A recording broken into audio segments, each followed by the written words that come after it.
Hi friends, இன்றைக்கி நம்ம ஒரு சூப்பரான ஒரு ஸ்வீட் ரெசிபி தாங்க பார்க்க போகிறோம். ஸோ இது வந்து ரொம்ப ரொம்ப ஹெல்த்தியான ஒரு ரெசிபி கூட. ஸோ அதுக்கு ஃபஸ்ட்டு ஒரு கடாயில் 1 கப்பு பொட்டுக்கடலை எடுத்துக்கலாங்க. இது நல்லா வந்து சூடு வரை நம்ம வறுத்துக்கலாம். இது வந்து இப்போது இந்த ஸ்வீட் ரொம்பவே ஹெல்த்தியும் கூட, அதே சமயம் பயங்கர டேஸ்ட்டாக இருக்கும். ஸோ கண்டிப்பாக வந்து இதை ட்ரை பண்ணி பாருங்கள். இப்போ இந்த பொட்டுக்கடலை நல்லா வறுபட்டுச்சு. ஆறின பிறகு ஒரு மிக்ஸி ஜாரில் மாற்றி அரைச்சிட்டு வந்துக்கலாம்.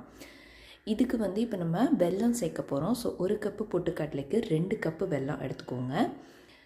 2 கப்பு வெல்லம் ஆட் பண்ண பிறகு 2 கப்பு தண்ணி 2 கப்பு தண்ணி ஆட் பண்ணிக்கலாம். இது நம்ம இப்போ இந்த பொட்டுக்கடலையில் தான் செஞ்சோம் அப்படிங்கிறது யாருக்குமே தெரியாதுங்க. அவ்வளோ சூப்பராக இருக்கும் டேஸ்ட்டு. 2 கப்பு வெல்லத்துக்கு 2 கப் தண்ணி ஆட் பண்ணிக்கோங்க. தண்ணி வந்து வெல்லம் வந்து கரைஞ்சா போதும். நம்ம வந்து பாகு வைக்கணுங்கிற அவசியம் இல்லை. இப்போ அதில் மண் ஏதாவது இருந்தால் அதை வந்து ஃபில்ட்ரு பண்ணி எடுத்துக்கோங்க.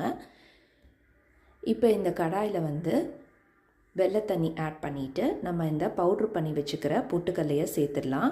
ரொம்ப ஃபைனாக இருக்கணுங்கிறது கூட இல்லை, ஜஸ்ட்டு வந்து ஓரளவுக்கு குறைன்னு இருந்தாலே போதும். கட்டி இல்லாமல் நல்லா வந்து கலந்து விட்டுக்கோங்க. மீடியம் ஃப்ளேமில் வச்சே கலந்து விட்டுக்கோங்க. கொஞ்ச நேரத்துலேயே வந்து பார்த்திங்கன்னா நல்லா வந்து திக்காயிடும். நல்லா வந்து கைவிடாமல் கிளறி விடுங்க. உங்கள் வீட்டில் இருக்கிற கிட்ஸுக்கும் சரி, பெரியவங்களுக்கும் சரி கொடுத்தீங்கன்னா ரொம்ப டேஸ்ட் பண்ணி சாப்பிடுவாங்க. ரொம்பவே சூப்பராக இருக்கும். இப்போ பாருங்கள், நல்லாவே வந்து திக்காயிடுச்சு. இந்த ஸ்டேஜில் நம்ம வந்து இப்போ நெய் ஆட் பண்ண போகிறோம். நெய் வந்து பார்த்திங்கன்னா இதுக்கு வந்து நம்ம வந்து எடுத்த அளவு பொட்டுக்கடல கப்லேயே வந்து நம்ம வந்து ஒரு 1/2 கப் நெய் ஆட் பண்ணியிருக்கேன். அதுவே வந்து நமக்கு போதுமான அளவு. 1/2 கப் நெய் வந்து பார்த்திங்கன்னா அப்ராக்சிமேட்டாக ஒரு 4 டேபிள் ஸ்பூன் இருக்கும். ஸோ நான் ஃபுல்லாகவே ஆட் பண்ணல, கொஞ்சோண்டு வச்சுருக்கேன், 1 ஸ்பூன் வச்சுருக்கேன். கைவிடாமல் வந்து கலரிட்டே இருங்க. நல்லா வந்து அந்த ஹல்வா பதத்துக்கு வரும் கன்சிஸ்டன்சி. கடாயில் வந்து ஒட்டாமல் வரும். குயிக்காக ரெடி ஆகிடும். ஜஸ்ட் இது ஒரு 15 மினிட்ஸ்லேயே நமக்கு வந்து ரெடி ஆகிடும் இந்த ஸ்வீட் ரெசிபி. இந்த ஸ்டேஜில் நம்ம ஏலக்காய் பொடி தூவிக்கலாம். நான் அதை வீடியோவில் காட்டல.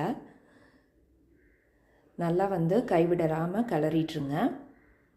இப்போ அவ்வளோதாங்க, நம்மளோட ஹல்வா சூப்பராக ரெடி ஆகிடுச்சு.